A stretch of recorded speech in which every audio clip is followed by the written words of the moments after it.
নমস্কার বন্ধুরা, welcome to unique sports. আবার একটা নতুন ভিডিও নিয়ে চলে এসেছি। তো আজকের ভিডিওটা বেশ ইন্টারেস্টিং হতে চলেছে, তো স্কিপ না করে পুরোটা দেখার চেষ্টা করবে। তো বন্ধুরা, মোহনবাগানের সাথে নর্থ ইস্টের যেই ফাইনাল ম্যাচটা হতে চলেছে 31 তারিখ বিকালবেলা, সেই ম্যাচটাতে দুটো টিমের প্লেইং 11 কেমন থাকতে পারে সেইটা নিয়ে তোমাদেরকে আজকের এই ভিডিওতে পুরোপুরি জানাবো। অর্থাৎ দুটো টিমের প্লেইং 11 সম্পর্কে জানাবো, আর ভিডিওটা কেমন লাগবে বা লাগলো তোমরা কমেন্টে জানাতে পারো। আর বন্ধুরা, 31 তারিখ কালকে আমাদের যুবভারতী ক্রীড়াঙ্গনে বিকেল 5:30 থেকে অনুষ্ঠিত হতে চলেছে ডুরান্ড কাপের ফাইনাল ম্যাচ। আর সেই ম্যাচে অংশগ্রহণ করছে মোহনবাগান টিম এবং নর্থ ইস্ট টিম। তো দুটো টিমই তাদের দুর্দান্ত পারফরমেন্সের মাধ্যমে তাদের প্রতিপক্ষদের হারিয়ে ফাইনালে প্রবেশ করেছে। তো আমরা একটা ভালো ফাইনাল দেখতে পাবো, সেটাই আশা রাখছি। তো বন্ধুরা, সবার প্রথমে মোহনবাগানের প্লেইং 11-এর কথা বললে, তো সেই প্লেইং 11-এর ফরমেশনটা 3-5-2 ফরমেশনই হতে চলেছে। তার মূল কারণটা হচ্ছে মলিনার ফেভারিট পজিশন বলতে গেলে 3-5-2, আর তিনি এই পজিশনে প্লেয়ারদের খেলাতেও পছন্দ করেন, আমরা দেখে আসছি যেটা। তো 3-5-2 ফরমেশনেই মোহনবাগান নামবে। আর এই ফরমেশনে গোলকিপারে থাকবেন বিশালকাই, টিনের defence Tom Aldred, Alberto Rodriguez এবং দীপেন্দু বিশ্বাস। আর মাঝ মাঠে থাকবেন দুজন, থাপা আর আপুইয়া, যারা এই মুহূর্তে দুর্দান্ত ফর্মেও রয়েছেন। তো বন্ধুরা, এই দুটো প্লেয়ারের মধ্যে একটা প্লেয়ার হয়তো হাফ টাইমের পরেও নামতে পারে, তার পরিবর্তে অভিষেক সূর্যবংশীকে দিয়েও মোহনবাগান দল স্টার্ট করাতে পারে বা তাকে সেকেন্ড হাফেও নামাতে পারে। আর অ্যাটাকিং মিডফিল্ডের কথা বললে, অ্যাটাকিং মিডফিল্ডে খেলবেন সাহাল আব্দুল সামাদ, আর তিনিও হাফ টাইমের পরে হয়তো সাবস্টিটিউট হয়ে যেতে পারেন। তার পরিবর্তে তখন মোহনবাগানের অ্যাটাকিং মিডফিল্ডার পজিশনে গ্রেগ স্টুয়ার্ট নামতে পারেন। আর বন্ধুরা, টিমে থাকবে দুটো উইং ব্যাক, লেফট উইং ব্যাকে খেলবেন লিস্টন কোলাসো, আর রাইট উইং ব্যাকে খেলবেন মনবীর সিং।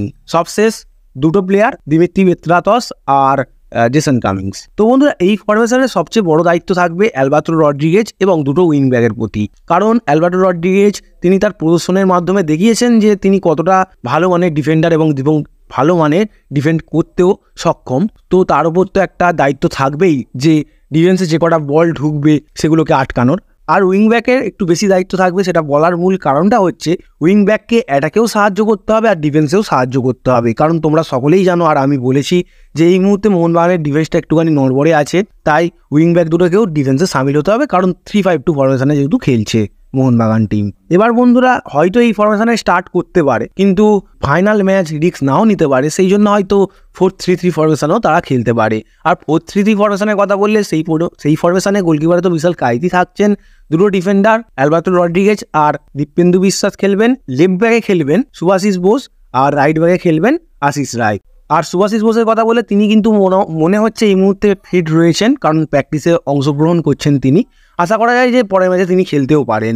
এবারে তোমাদের মিডফিল্ডের কথা বললে, মিডফিল্ড আর বন্ধুরা, আশিস রায়কে খেলানোর মূল কারণটা হচ্ছে অপোনেন্ট অর্থাৎ নর্থ ইস্টের একটা প্লেয়ার জিতিন এমএস, তিনি দুর্দান্ত ফর্মে রয়েছেন আর তার স্পিডও অনেকটা। তো স্পিডি প্লেয়ারকে আটকাতে গেলে আর একটা স্পিডি প্লেয়ারের দরকার, আর আমাদের আশিস রায়ও কিন্তু দুর্দান্ত লেভেলের একটা প্লেয়ার আর তার কাছে ভালো স্পিডও রয়েছে। সো সেই কারণে হয়তো মোহনবাগান দল আশিস রায়কে খেলাতে পারে রাইট ব্যাকে।